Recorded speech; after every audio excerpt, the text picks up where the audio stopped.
Сайн бацгаана уу хүүхдүүдээ.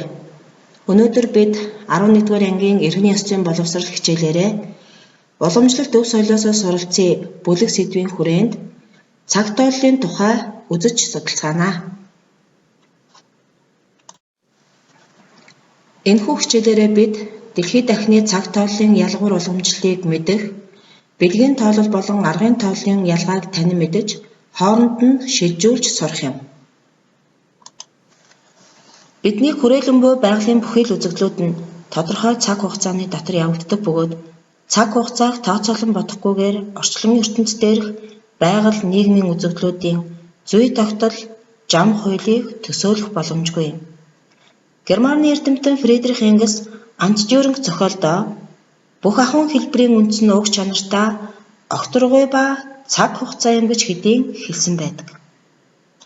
Эртний хүмүүс тодорхой цаг хугацаа өнгөрсний дараа байгаль дэлхий өөр болдгийг ажиглан мэджээ.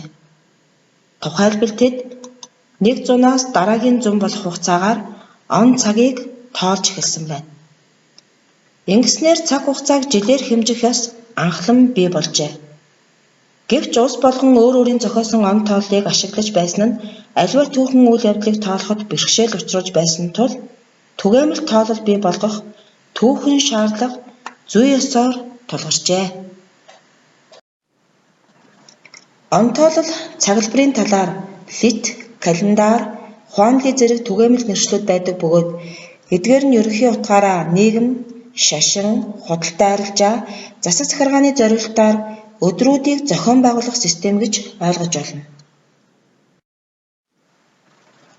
Дэлхийн улс орнуудад түгээмэл хэрэглэгдэж байсан, одоо мөрдөгдөж байгаа дараах он тооллууд байна.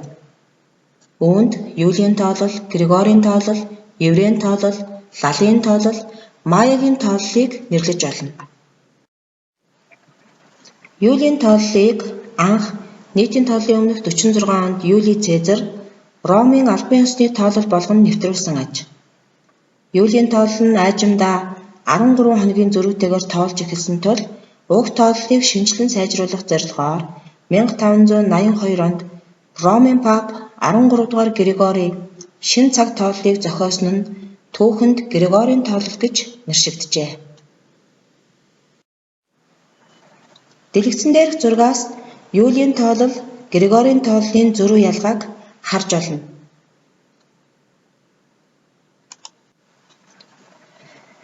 За одоо хүүхдүүдээ манай улсад хослуулан хэрэгэлдэг аргын болон бэлгийн тооллын тухай үзэж мэдэж авцгаая. Аргын тоолол нь нарны хөдөлгөөнийг үндэслэн 1 жилийн үргэлжлэх хугацааг тооцдог тоолол юм. Дэлхийн улс орнуудад болон Монголд хэрэглэгдэж байгаа Григорийн тоолол нь аргын тоолол юм. Аргын тоолол 100 жил, 1000 жилээр тоолдог гэдгийг хүүхдүүд та бүхэн мэдэж байгаа бизээ.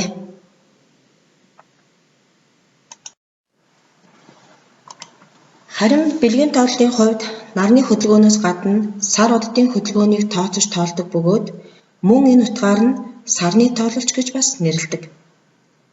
Бидний харж буй энэхүү бичлэгэн дээр сарны хөдөлгөөнийг дүрслэн харуулж байна.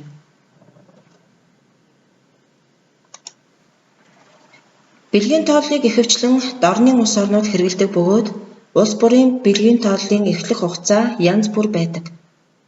Харин монголчуудын хувьд бэлгийн тооллыг аргын тооллын 1027 оноос эхлэн тоолжээ. Дорн дахны он тоололд 1 жил 12 сартай байх ба хулган, өхөр, бар гэх мэт 12 мал амьтны нэрээр нэрлэгддэг. Жилийг мод, гал, шороо, төмөр, ус гэсэн 5 мах бодоор нэрлэж, энэ нь 12 жилд 5 удаа давтагдаж 160 болно гэсэн үг юм. Энэхүү хуцнаас хүүхдүүд та бүхэн бэлгийн тооллын талаарх мэдээллийг дэвтэртээ тэмдэглээд аваарай.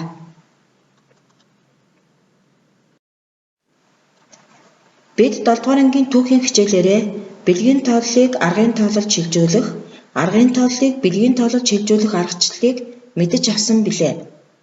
Үүнийг нэг сэргээн санаж харцгаая.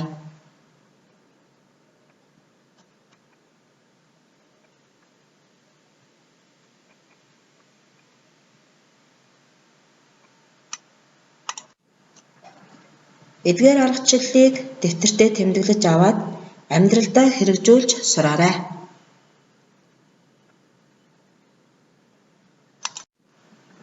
Гэрийн даалгавраа дэвтэртээ тэмдэглээд аваарай хүүхдүүдээ.